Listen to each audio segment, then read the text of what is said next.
ಲಕ್ಷ್ಮೀ ಪ್ರಾಪ್ತಿಗೆ ಈ ಸೂಚನೆಗಳು ಪ್ರಕೃತಿ ಕೊಡುತ್ತದೆ.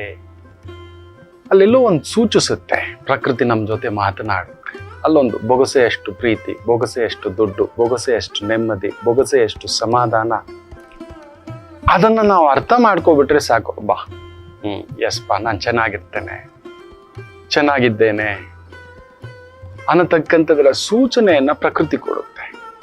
ಅತಿ ಮುಖ್ಯವಾಗಿ, ವಿಶೇಷವಾಗಿ ನಮಗೇ ಗೊತ್ತಿಲ್ಲದೆಯೇ ನಮ್ಮ ಮನೆಯಲ್ಲಿ ಪುಟ್ಟದಾಗಿ ಕಪ್ಪಿರುವೆಗಳು ಅಲ್ಲೆಲ್ಲೋ ಬಿತ್ತು. ದಿಢೀರ್ನೆ ಯಾವತ್ತೂ ಇಲ್ದಿದ್ದು ನೋಡಿದ್ರೆ ಮನೆಯೆಲ್ಲ ಒಂದು ಪುಟ್ಟದಾಗಿ ಕಪ್ಪಿರುವೆಗಳು ಓಡಾಡ್ತಿದೆ. ಹಾಲಲ್ಲಿ ಓಡಾಡ್ತಿದೆ, ಕಿಚನಲ್ಲಿ ಓಡಾಡ್ತಿದೆ.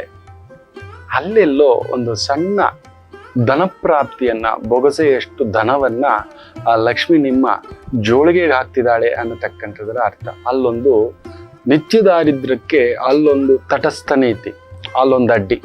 ಯಾವುದೋ ಒಂದು ದುಡ್ಡು, ಬರಬೇಕಾದ ದುಡ್ಡು, ಸಕಾಲಕ್ಕೆ ಬರಬೇಕಾದ ದುಡ್ಡು, ಆ ಸಕಾಲಕ್ಕೆ ಬರಬೇಕಾದ ಗೌರವ, ಒಂದು ಇಂಕ್ರಿಮೆಂಟು, ಒಂದು ಪ್ರಮೋಷನ್ನು, ಒಂದು ಬೋನಸ್ಸು, ಯಾವುದೋ ಒಂದರಲ್ಲಿ ಇನ್ವೆಸ್ಟ್ಮೆಂಟ್ ಮಾಡಿಟ್ಟಿದ್ರಿ, ಅದು ಬರಬೇಕಾದ ದುಡ್ಡು ಆ ಸಮಯಕ್ಕೆ ಬಂದು ನಿಲ್ಲತಕ್ಕಂಥದ್ರ ಒಂದು ಪುಟ್ಟ ಸೂಚನೆಯನ್ನ ಅದ್ಭುತವಾಗಿ ತೋರಿಸ್ಕೊಡುತ್ತೆ ಪ್ರಕೃತಿ. ಕಪ್ಪು ಇರುವೆಗಳು ನಿಮ್ಮ ಮನೆಯಲ್ಲಿ ಓಡಾಡಿದರೆ, ಹಾಲ್ನಲ್ಲೋ, ಹೌದು ಕಿಚನಲ್ಲಿ ಓಡಾಡಿದ್ರೆ ಅಂತೂ ದವಸ ಧಾನ್ಯ ಜಾಸ್ತಿ. ಕೈಯಲ್ಲಿ ದುಡ್ಡಿದೆ ಅಂದರೆ ತುಂಬ ತರ್ತೀವಿ.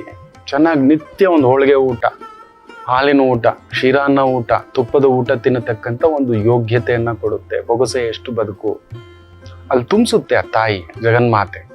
ತುಂಬ ಜನ ಅದೊಂದು ತುಡುತ ಇರ್ತೇನಾ?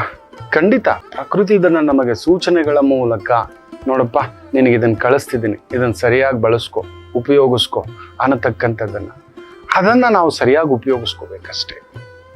ಹೌದು ಗುರುಗಳೇ, ನಮ್ಮ ಮನೆಯಲ್ಲಿ ಸಣ್ಣದಾಗಿ ಕಪ್ಪಿರುವೆಗಳು ಬಿದ್ದಾಗ ನಮಗೊಂದಷ್ಟು ದುಡ್ಡು, ತಕ್ಕ ಮಟ್ಟಿಗೆ ದುಡ್ಡು, ತಕ್ಕ ಮಟ್ಟಿಗೆ ಲಾಭ, ತಕ್ಕ ಮಟ್ಟಿಗೆ ನೆಮ್ಮದಿ, ತಕ್ಕ ಮಟ್ಟಿಗೆ ಖುಷಿ, ಯಾರೋ ಆತ್ಮೀಯರು ನಮಗೆ ಬರಬೇಕಾದ ದುಡ್ಡು ಸಕಾಲಕ್ಕೆ ಬಂದು ಸೇರಿದೆ ಅಂತ ಖಂಡಿತ ನೀವು ಕಮೆಂಟ್ಸಲ್ಲಿ ಹಾಕ್ತೀರಾ. ನಿಮ್ಮ ಸ್ನೇಹಿತರಿಗೂ ಆತ್ಮೀಯರಿಗೂ ಕೂಡ ಶೇರ್ ಮಾಡ್ತೀರಾ ಅಂತ ಅನ್ಕೋತೇನೆ. ನಿಮ್ಗೆ ಇಷ್ಟ ಆಗಿದೆ ಅಂತ ಅನ್ಕೋತೇನೆ ಈ ಒಂದು ಮಾಲಿಕೆ. ಸೊ ಅದನ್ನು ಆದಷ್ಟು ಶೇರ್ ಮಾಡಿ ಅಂತ ಕೂಡ ಕೇಳ್ಕೊತಿದ್ದೇನೆ.